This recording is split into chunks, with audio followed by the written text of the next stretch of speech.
Well, this is a quote. "You're fucking crazy. You'd be in prison if it weren't for me. I'm saving your ass. Everybody hates you now. Everybody hates Israel because of this." This is what Donald Trump told Benjamin Netanyahu, according to reports from Axios, after Israel's continued attacks on Lebanon put US-Iran negotiations in jeopardy. Trump took to Truth Social after the call and said, "I had a very productive call with Prime Minister Bibi Netanyahu of Israel, and there will be no troops going to Beirut." He also announced a radical development, saying, "I had a very good call with Hezbollah, and they agreed that all shooting will stop." No US president has ever spoken with Hezbollah before, with or without intermediaries. The group is designated a terrorist organization by the United States. But despite the president's best efforts, Israeli forces launched attacks across southern Lebanon today, with artillery shelling, airstrikes, and drone attacks reported by ground sources from Tibnin to Nabatie to Tabin. Lebanese state news identified a dentist killed along with his son and daughter in an Israeli drone strike, reportedly targeting their car. They are among at least 8 people who have been killed in the latest Israeli attacks. Israel's military called its attacks retaliatory and said its air defenses intercepted 2 projectiles launched from Lebanon into Israeli territory this morning. No injuries were reported. Hezbollah has not claimed responsibility for any cross-border attacks since Trump's announcement, but it has claimed over 30 attacks on Israeli troops inside Lebanon over the past day. A ceasefire has officially been in place since the 16th of April, but in name only. Last week's Israel's attacks suddenly accelerated, with warplanes killing at least a dozen people a day and soldiers resuming their advance. Trump's post on Truth Social saw only the briefest of pauses. Israel's Prime Minister Benjamin Netanyahu faces pressure to advance from political rivals. The capture of Beaufort Castle on Sunday was the most tangible marker of Israel's military progression. The 12th century castle was built during the Crusades, and it marks the deepest incursion into Lebanon for more than 25 years. And then on Monday, Israel's Defense Minister Israel Katz announced Beirut will be coming under resumed fire after all. Roads leading out of the city's southern suburbs have since been choked with cars as people seek to escape. Many had just returned home weeks before. Aid groups warn of a humanitarian crisis in Lebanon, where 1 million people have already been displaced since the regional war began. Here to break down the latest escalation is Fawaz Gerges, Professor of International Relations at the London School of Economics and Political Science. Fawaz, welcome to MEE Live. For those of us who are less familiar, please could you just explain the significance of Beaufort Castle inside Lebanon and its capture by Israeli forces? The capture of the castle by Israel reminds the Lebanese of the bitter memories of Israel's invasion and occupation of Lebanon in 1982. That was 44 years. And many Lebanese lives were basically lost in trying to really expel the invaders of Lebanon from 1982 to 2000. And the castle itself is an iconic symbol in Lebanon, iconic symbol for many reasons, cultural, political, civilizational. And the irony is Hezbollah avoided basically placing any military assets either in the castle or around the castle. In fact, according to an Israeli military officer who told Axios, a news site, he said they did not find any Hezbollah other fighters or Hezbollah's arms, either in the castle or basically around the castle. But for Israel and for Benjamin Netanyahu, remember, he's playing for a domestic audience. He's going to say, we're winning. Look, we reoccupied the castle. And ironically, what Benjamin Netanyahu said after basically lifting the Israeli flag over the castle, we have broken, he said, the line of fear, or the fact that what he was trying to say is that we no longer really fear, getting deeper and deeper engaged in Lebanon, in particular after their defeat and the disaster in 2000, after Hezbollah forced them to leave Lebanon. So, in light of what you've just described, that these targets, many of these targets are not Hezbollah. In light of the civilian toll of this war, what does that say about the fact that we are often told this war is a war between Israel and Hezbollah? It's described across media as the Hezbollah-Israel war. Would you say that that's not an accurate depiction? I think this is a false narrative. It's a false narrative basically perpetrated by the Israeli government and the American government, and to a large extent, our British government as well. This war is not a war between Israel and Hezbollah. This war is an Israeli war against the Lebanese people. Just some figures, so your viewers know what I'm talking about.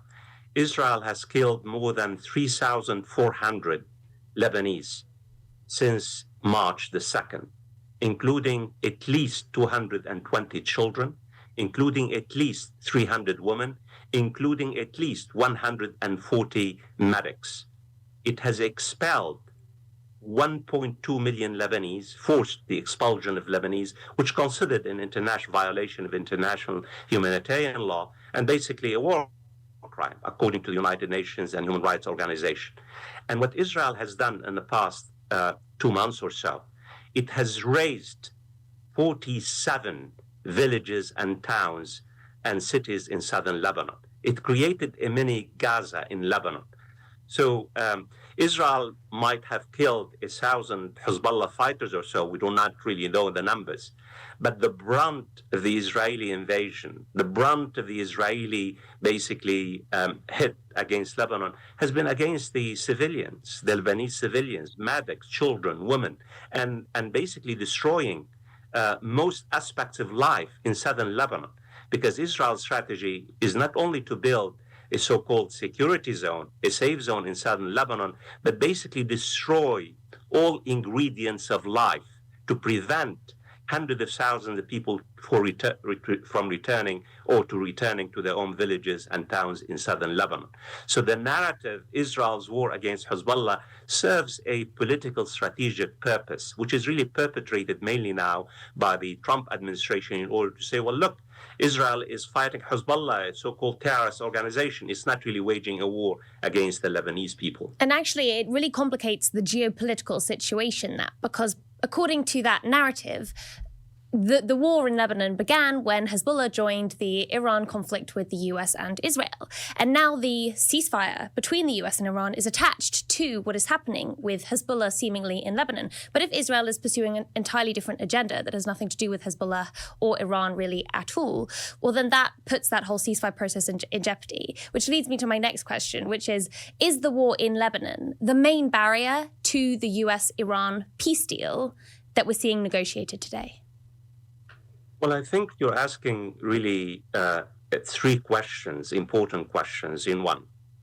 The first question, 2 days ago, Benjamin Netanyahu, in a video to the Israeli public, he boasted about the fact that Israel is operating on all fronts, quote unquote, in Gaza, in the West Bank, in Syria, and in Lebanon. I'm paraphrasing what the Israeli Prime Minister said in a video.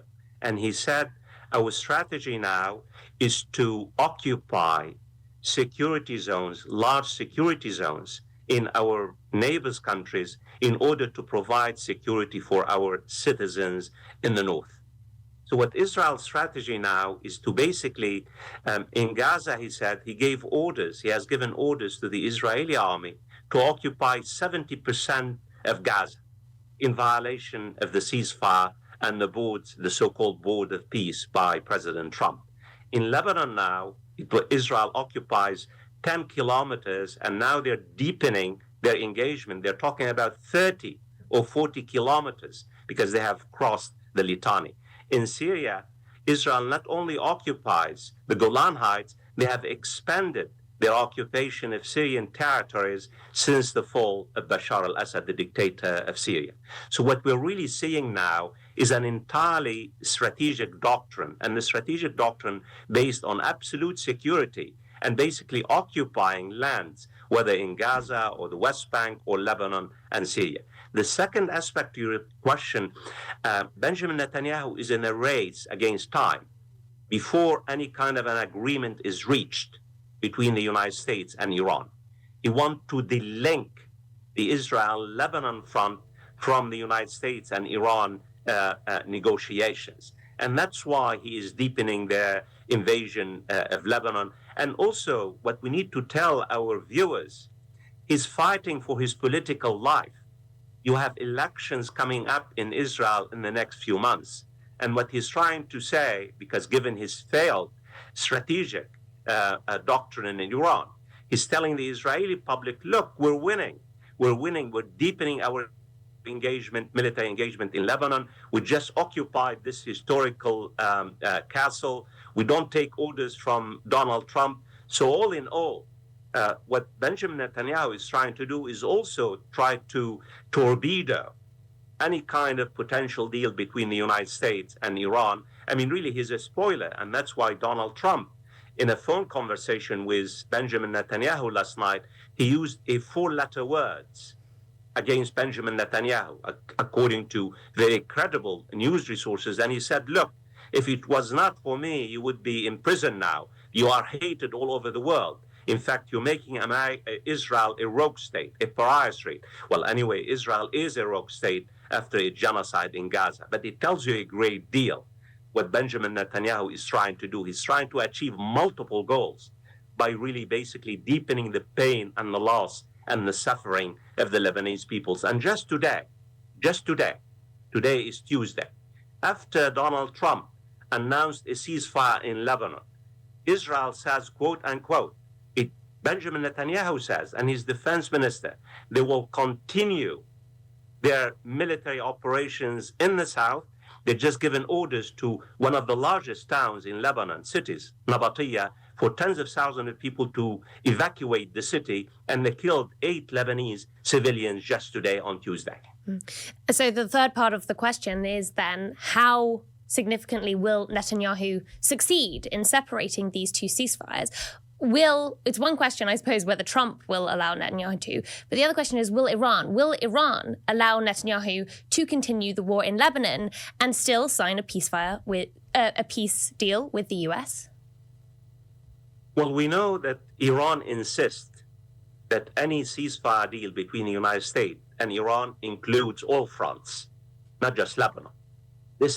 And yesterday, Iran made it very clear, unless Donald Trump intervenes and stops Benjamin Netanyahu from attacking Beirut, that basically Iran threatened to retaliate, or Iran threatened retaliation. We did not really know whether Iran itself was going to retaliate. But the reality, there is an umbilical cord between the Iranian government and Hezbollah, because Hezbollah basically finds itself in this war because of its solidarity. After the assassination of the Iran Supreme Leader Ali Khamenei, Hezbollah basically fired 4 missiles at Israel in solidarity. So the reality is, the way I understand it, and I could be wrong, I don't think Iran will accept any deal with the United States unless there's a ceasefire in Lebanon. But we know Benjamin Netanyahu and his games and ways and means to manipulate ceasefires. Is there a ceasefire in Gaza now? More than 900 Palestinians have been killed since the ceasefire was announced by Donald Trump. More than 900, including probably hundreds of children and women, not to mention hardly any humanitarian aid is really reaching the bulk of the Palestinian people. So even if there's a ceasefire in Lebanon, Benjamin Netanyahu will find ways and means in order to really continue to strike against targets in Lebanon and using the pretext of Hezbollah. Because if Israel continues its occupation of southern Lebanon, Hezbollah will not basically be passive. It made it very clear. So Netanyahu will always find a pretext when Hezbollah try to resist Israel's military occupation of southern Lebanon by expanding his war. And because at the end of the day, what the Netanyahu government is trying to do is to really set up a large security zone to occupy large parts of Lebanon, as it has in Gaza, as it has in Syria, in order to basically have absolute security. because the doctrine, the strategic doctrine, is absolute security, which does not exist in reality. There is no absolute security unless you occupy the entirety of Lebanon. And that's what, in fact, Netanyahu and his extremist members of government would like the government to do. And there's a massive question mark there whether that would even make Israel more secure. As we have seen with the war in Gaza, it hasn't decimated the presence of Hamas. Hezbollah itself has survived massive onslaught by Israel, including during the 2024 war. And while Israeli forces are advancing in Lebanon, they are still taking some casualties from Hezbollah. Over the past day, at least 2 soldiers were killed in the area of Beaufort Castle. So I suppose my final question then is, would this Israeli aggression even work? How has Hezbollah managed to resist defeat by Israel all this time? Well, I mean, I think the simple logical question, the simple logical is that Israel will never have security, never, unless its neighbors have security. This is really, it's win-win.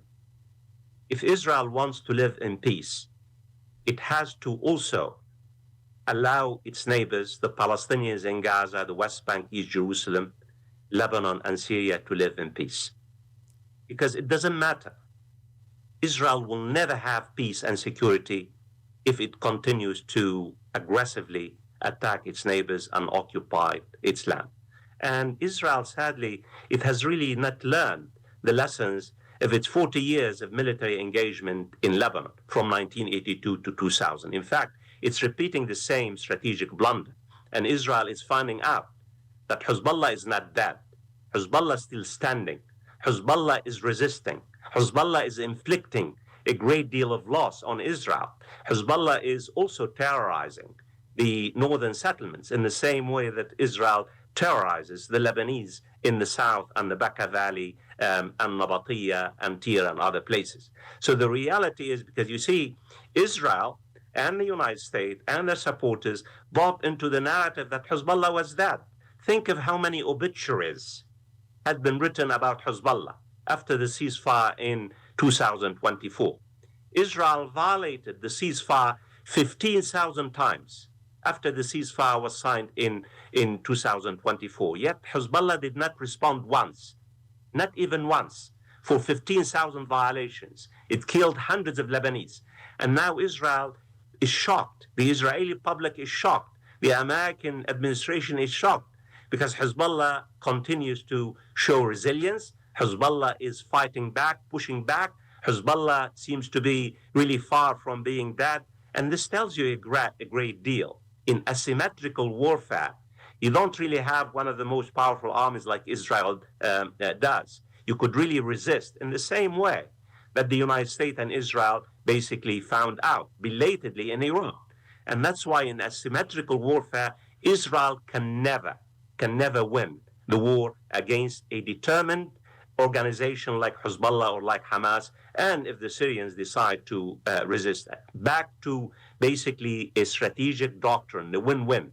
Security for Israel and security for its neighbors, the Palestinians, the Lebanese, the Syrians, instead of absolute security for Israel and no security for the Palestinians, the Lebanese, and the Syrians. And it's Israel's choice. This is really what we're talking about today. Fawaz Gerges, thank you. While the fighting is felt mostly by those who live in Lebanon and whose lives are imploding, the political shockwaves reach beyond the country's borders. To return to Trump's reported phone call with Netanyahu, "You're fucking crazy. You'd be in prison if it weren't for me. I'm saving your ass. Everybody hates you now. Everybody hates Israel because of this." Why so angry? Well, after violence resumed in Lebanon, Iran's Foreign Minister Abbas Araghchi issued clear words of warning that the US-Iran truce was, quote, unequivocally a ceasefire on all fronts, including in Lebanon. Its violation on one front is a violation on all fronts, he said. Tasnim news agency, which is linked to Iran's Islamic Revolutionary Guard Corps, or IRGC, then reported that Tehran could not only suspend its indirect negotiations with the US, it could activate other fronts, including the Bab al-Mandab Strait. This narrow passage at the entrance of the Red Sea represents another potential choke point on global trade, like that of the Strait of Hormuz. Its closure could cause the global energy crisis to erupt. These threats to the US-Iran peace deal come at a tricky time for the White House. US Secretary of State Marco Rubio is due to testify before Congress for the first time since the start of the Iran war. He is expected to face a litany of questions about the government's stalling diplomatic efforts. Can Netanyahu and his coalition government be restrained? I'm joined now by Israeli journalist Gideon Levy. Gideon, welcome back to MEE Live. Gideon, hello. We've just lost Gideon, but he is about to join us imminently. Gideon, let me know when you can hear me. Yes, I hear you very well. Amazing news. Thank you so much for joining us. Can you clear this up for us? What is Israel's plan in Lebanon? Does it start and end with Hezbollah?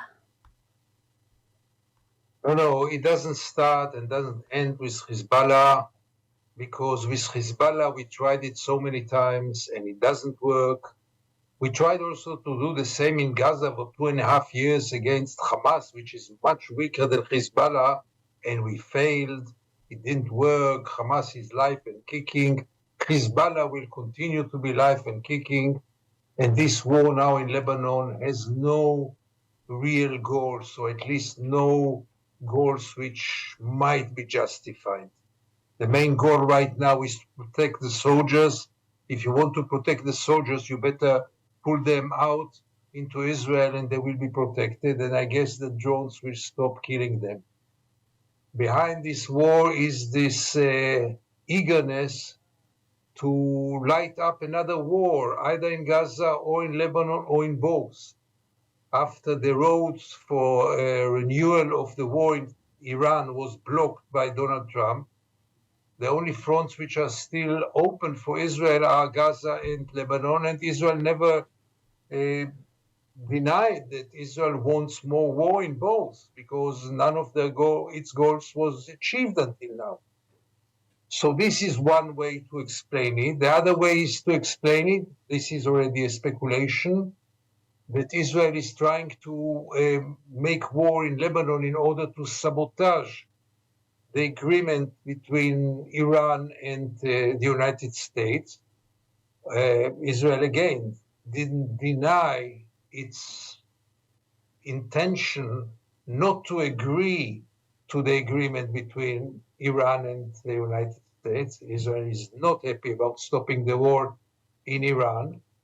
And then are coming as usual the personal motivations. Netanyahu is in a year of elections. Netanyahu is facing very severe charges in court. The polls are showing very bad results for Netanyahu. Maybe this is also one of his considerations. And it's not just the question of what is the plan now, it's also the question when it comes to warfare, what is the plan afterwards? If we look to Gaza, the power vacuum that has been left by the 2-year decimation is leading to social disintegration and civic collapse. Analysts say Israel clearly lacked any post-war plan for Gaza. You disagree. What do you think?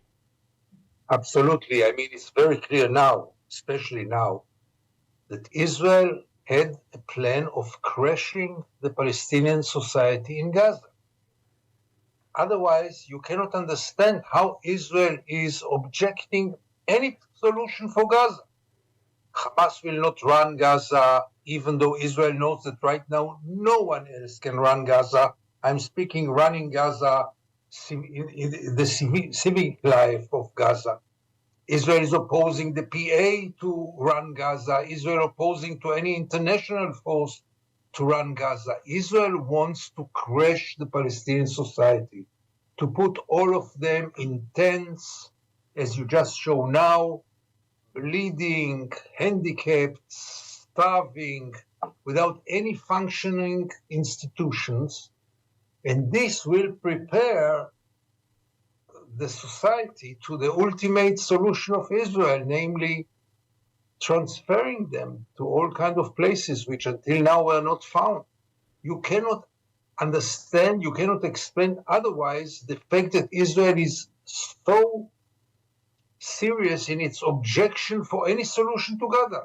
Israel is not ready for any solution to Gaza because Israel wants to crash the Gaza Strip. And this also explains the massive destruction. Why did Israel destruct Gaza in such a systematic way? Hospitals, mosques, schools, everything. Why?